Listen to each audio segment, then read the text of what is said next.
Maligayang Pasko po sa inyo lahat. Maligayang Pasko sa inyo lahat. So bahagi ho, pwede yung pumasok sa konti sa loob, yung mga nandiyan sa gitna. Ito po may lumapit dito sa loob ng konti para yung mga nasa labas ay pwede makita.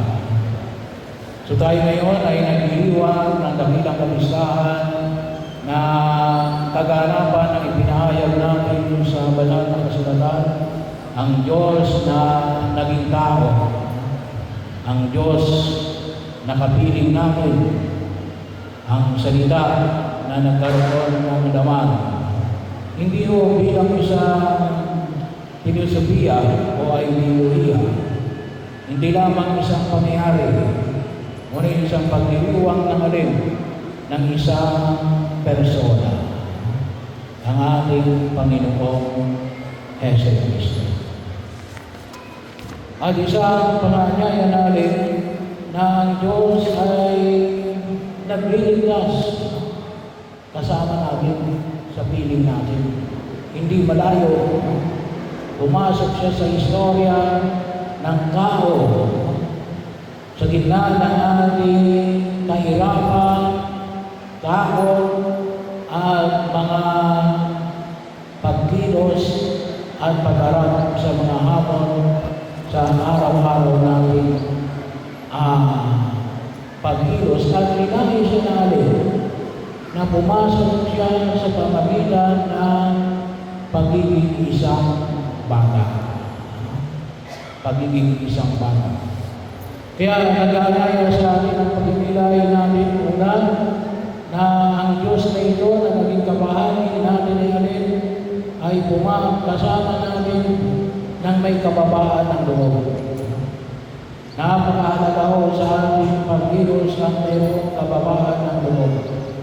At ngayong Pasko na ito, kung ipinapahayag natin ito yung Diyos na puno ng kababaan ng loob, na hindi ho ipinanganak sa mapalasyong higaan, ngunit sa isang tirahan ng mga hayop.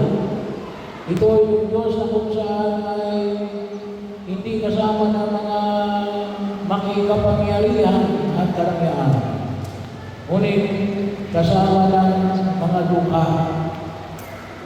Siya ang ipinahayag hindi sa pamagitan ng mga hari, ngunit sa pamagitan ng mga pastor na nag-aalaya sa atin natin na ang Diyos na ito ay hindi natatakot sa gitna ng ating kahinaan at kabuluhan.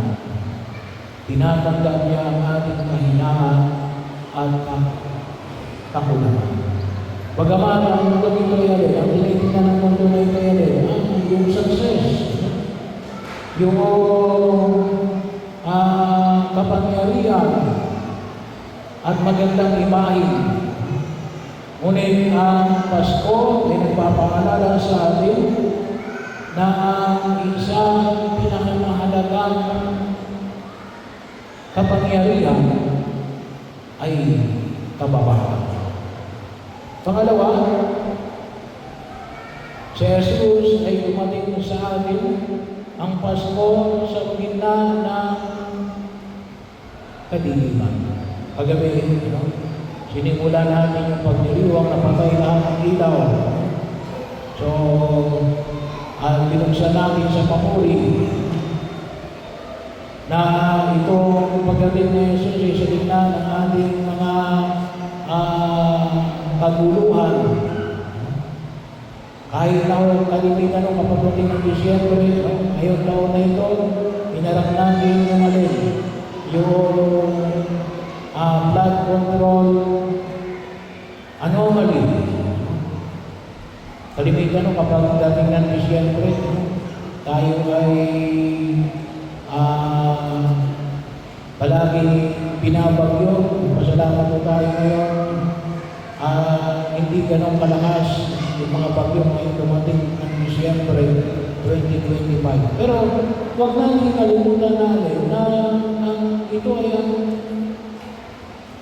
Diyos na sumaamin sa gitna ng kadiliman at siya'y nagbigay ng liwanag ng tala na tatanglaw sa pagkilos natin sa daigdig na ito.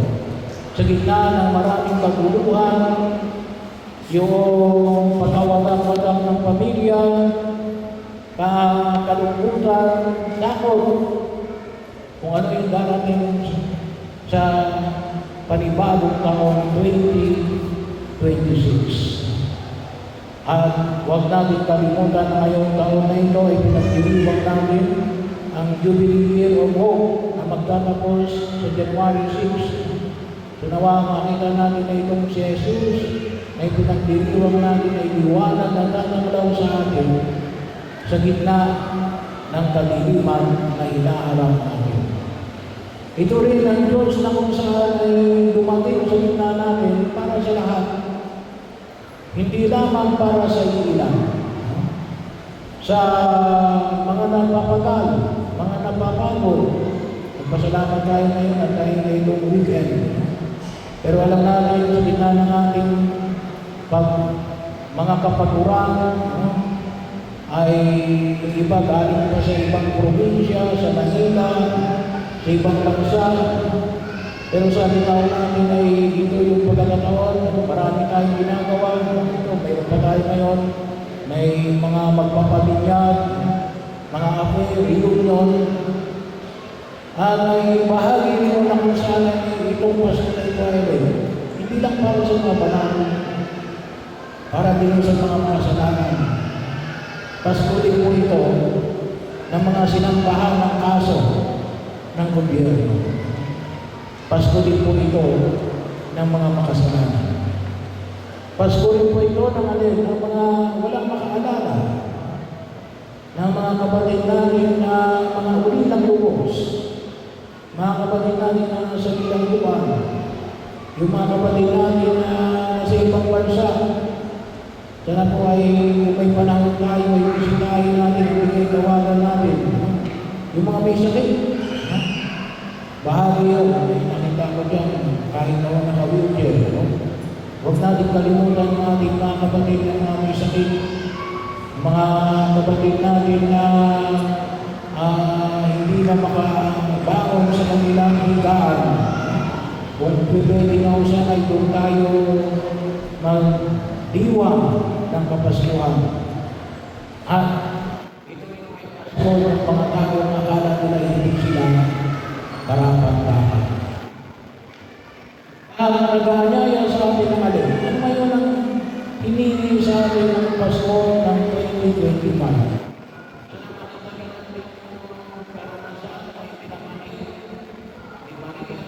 Kasi Pasko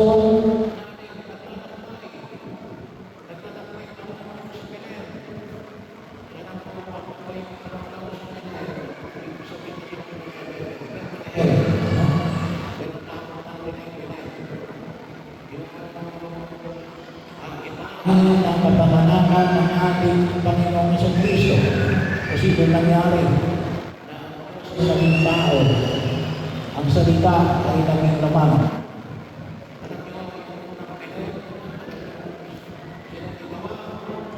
Si Pope Saint Francis of Assisi. So, yun ay around 1200, 13th century.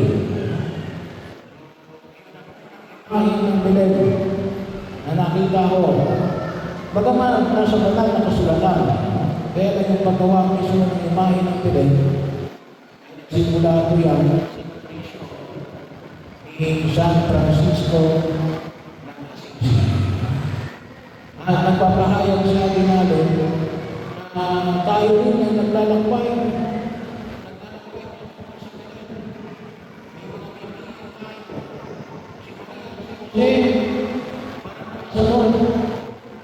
Sa utos ng Imperyo ng Roma, pagpatala, alasal ito naman para ipanganak si Jesus. Pero bahagi yun, huwag natin kalimutan na tayo na ating naglalakbay.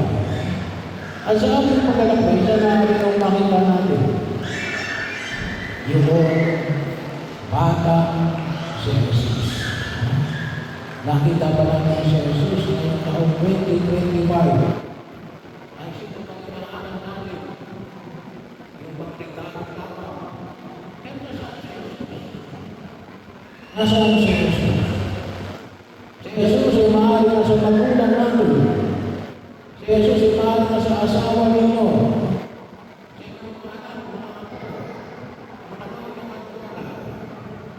Sana makita ninyo na dito ko natagpuan sa Jesus. Kapag si Jesus, nakita na rin na may kagalangan. Ang kagalangan na yun natin, magpapanibago sa atin. Hindi tayo magbabago. Apat.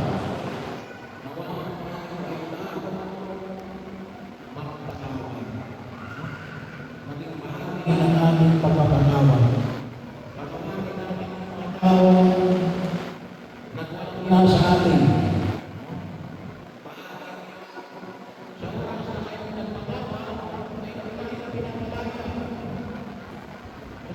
Sa Diyos ang tayo patawarin sa gitna ng ating mga kasalanan. At sino yung pinapalaya natin ulang-ulang? Pinapalaya natin ang ating sarili. Kasi kung ano hindi kayo magpatawad, pinupulong nyo naman kayo sa sarili. Noon, sa tayo hindi nyo pinapalaya. Dapat maging sa Pasko na ito, na maging pasensyoso at pasensyosa.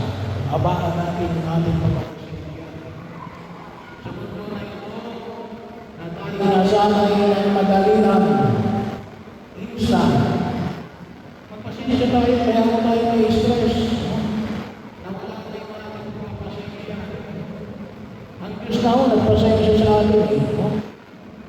Hinintay ko muna yung pagtugon ni Maria at Jose.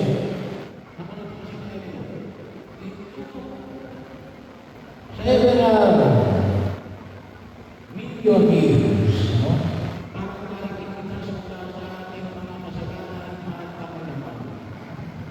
Kaya abangan natin ang ating pasensya. Kaya tayo mag-isa. Marami sa atin. Gawaran natin tayo ng pasensya. At pangatlo, ay mapagbigay, mapagbahagi. Alam nyo, bakit magbahagi ng hindi sa inyo? Ibahagi lang kung anong meron kayo. Huwag ibahagi ng hindi inyo. Kasi, sabi nila, binibigay ko naman sa tao. Hindi yan, kung paano kung may binibigay sa tao. Para sa blood control project yan. Para yan sa mga proyekto na itinakda ng gobyerno. Hindi ikaw dapat ang mamigay niyan. Huwag tayo maging Robin Hood. Kilala niyo si Robin Hood? Si Robin Hood ay inanakaw niya yung mga tax na mula doon sa mga sundalo ng hari, tapos ipamimigay niya sa tao. Hindi mo pamimigay yan, hindi ginarong sa inyo. Kasi bakit? Hindi inyo. No? Kaya kung ano lang mayroon ka, yun ang ibahagi mo. Ang kapangyarihan ay nasa iyo. Ikaw na nagbibigay. At ibibigay mo lamang ay sa ayon sa kakayanan mo. Huwag mo ipagyabang ang mga bagay na hindi sa'yo. Paano wala ako? Kasi mayroon ka dyan kahit pa paano. Ano yun? Maaring wala kang pera, kayamanan, pero maaring mayroon kang talento at panahon. Kung anong mayroon ka, yun ang ibigay mo. At nawa, magbahagi tayo sang-ayon sa ating nakakayanan. Yun ang higit na mahalaga. At pang-apat, huwag kayong magbibigay ng walang pag-ibig. Pwede bang magbigay ng walang pag-ibig? Pwede ho. Bahagi ho, hindi ba kung isa nagbibigay para rin, controlin ka? No? May ganun tao eh. bibigyan ka niya, pero pumatulog ka niya. Hindi, no? Yung pagbibigay ay alin, para ikaw ay magpahayag ng pag-ibig. Kaya huwag kayong magbibigay ng walang pag-ibig. Dapat ang pagbibigay nyo, lalakipan ninyo ng pag-ibig. Kasi yun ang ibig sabihin ng pagbibigay. No? Yun ang ginawa ni Jesus, nagbigay ng kanyang sarili. Siya naging tao, ibinigay niya ang kanyang sarili para alin. Hindi para siya ay isang bayin. Ngunit nais ang ipakita namin, siya ay ang Diyos ng pag-ibig. Kaya dapat lahat ng ibinibigay namin, samahan namin ang pag-ibig. Maaaring hindi pare-pareho yung ating pag-ibig. Pero, dapat lahat ng ibinibigay natin, may kalaki na pag-ibig. At yun naman, ibinibigyan natin ang yun na pag-ilagay sa harapan ng Panginoon naman. Lalo tayo magpatawad, umaba, lalo ang ating pasensya, at maging mapagpahagi tayo. At ang lahat ng ito ay gawa ng pag-ibig. So mga kapatid, ngayon 2025, sa kapanganakan ng ating Panginoong Jesucristo, nagpapahayag ng alila ang Diyos ay sumasa atin. Hindi lamang sa panahon na tayo ay malamyan, ngunit lalong-lalong sa panahon ng ating kahirapan. Bahagi yun sa gitna ng kadalakan at sa gitna ng kahirapan, makita natin ang alin, si Jesus sa Bethlehem, na muling nabuhay sa ating mga puso. Bakit? Sapagkat nakita natin ang dakilang pag-ibig ng Diyos na handang magpatawad, magpasensya, at magbahagi.